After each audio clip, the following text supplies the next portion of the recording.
welcome back kay MamaShark Vlog. So, ngayon, andito na kami sa camping. Magka-camping kami 4 na gabi, 4 nights kasi nga ano ngayon, Wednesday, 8:21 ng gabi.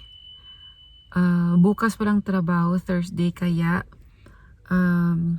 nag-free ako sa trabaho, tapos si Daddy Shark nag-free din sa trabaho. Kaya ayan guys, ang dami naming dala sa likod, mga unan, kumot, lahat-lahat na. Parang dinala na namin lahat ng bahay. So ngayon guys, magka-camping kami. Tapos tara, samahan nyo kami. Si Daddy Shark pumunta ng reception, magbabayad. Tapos magpuput up kami ng tent namin. At dito kami mag-stay nga ng 4 nights. So tara guys, samahan nyo kami. Andito kami ngayon sa Roche Belgium. So ayan guys, bumalik na si Daddy Shark. Andito yung mapa ng buong camping. So ayan yung parking. Tapos andito raw kami sa number 166 sa gilid ng tubig. So ngayon, papasok kami doon. Tapos may teka lang, may dadaan. Caravan. Ayan guys. Kompleto na yan sa loob. May kusina, banyo, tulugan. Tapos ayan. Paunahin muna natin to. Tapos papasok tayo doon. Ayan na yung mga bata. Naglalaro.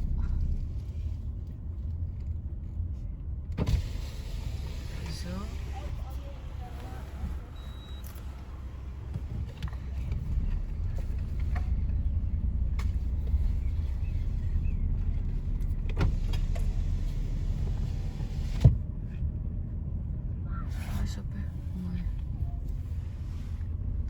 maraming mga bata na naglalaro, kaya may swimming pool pa. May swimming pool pa, babe. Okay. Ayan. Nanggaling na kami dito guys. Second time na namin dito. Yung first time namin dito is maliit pa si baby shark. Mga ano pa lang siya. Mga 2 years old and a half.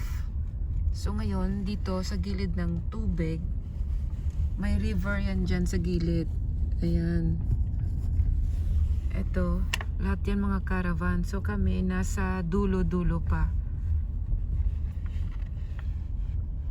166.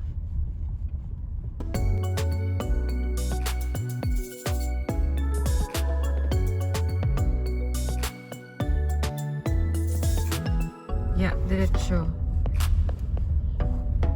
Ito yung banyo, paliguan. Ayan, so diretso pa. Ayan, may ano pa pala guys, may space pa, oh. Ayan. May space ng tubig sa gilid ng tubig. Tapos ayan, may banyo. Ngayon sa dulo-dulo kami. Kasi doon puro tents. Separate yung mga tent, separate yung mga caravan. So feeling ko dito tayo. Kasi nga medyo may space pa. So, ayun guys. Paano namin nahanap yung 166? Ayun, may nakalagay. 166. So, ngayon, mahanapin namin kung saan kami pwedeng maglagay ng tent. Yan siya. Yan yung aming kusina.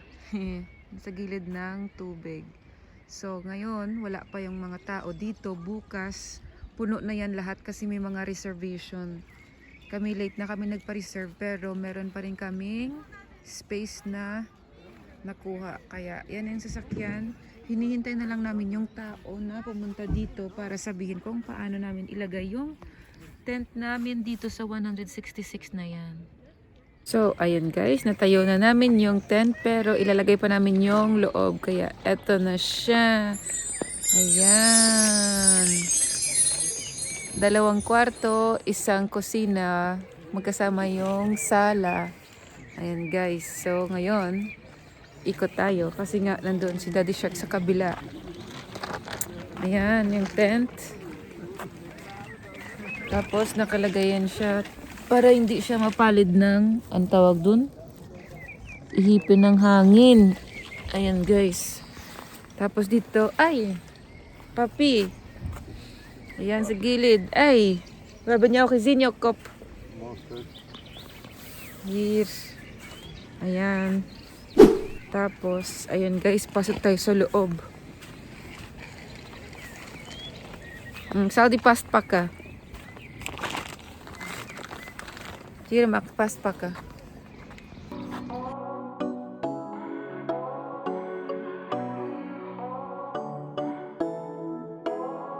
So, ayan guys, pasok tayo sa loob. Ayan yung itsura niya sa loob. Wala pang nakalagay na mga protection. Kwarto. Ayan, dalawang kwarto. Ayan yung kwarto. Tapos sa gilid yung kwarto. Dito sa gitna, sala, kusina, at iba pa. So ngayon, ito yung isang kwarto. Ikakabit yan dyan siya. Tapos isang ganito ikakabit rin dyan. So ngayon, kakabit muna namin. Tapos mamaya ipapakita ko sa iyo kung yung finished products.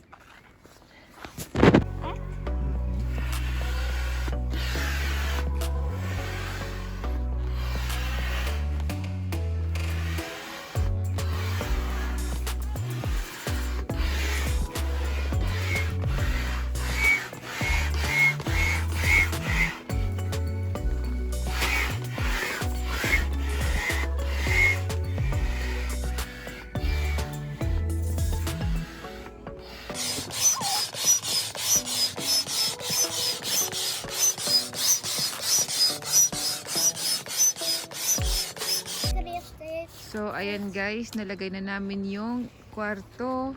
Ayan na siya. Tapos, nandoon yung isa. Medyo madilim na guys. Pasensya na. Tapos, nandyan na yung tawag dito, yung protection na parang living, sala, kusina. So, ayan guys. Bukas, itutur ko kayo sa loob ng tent namin. So, ngayon guys, maraming salamat sa pag-join sa aming on the way dito sa La Roche Belgium. So, abangan nyo guys yung tent tour ko.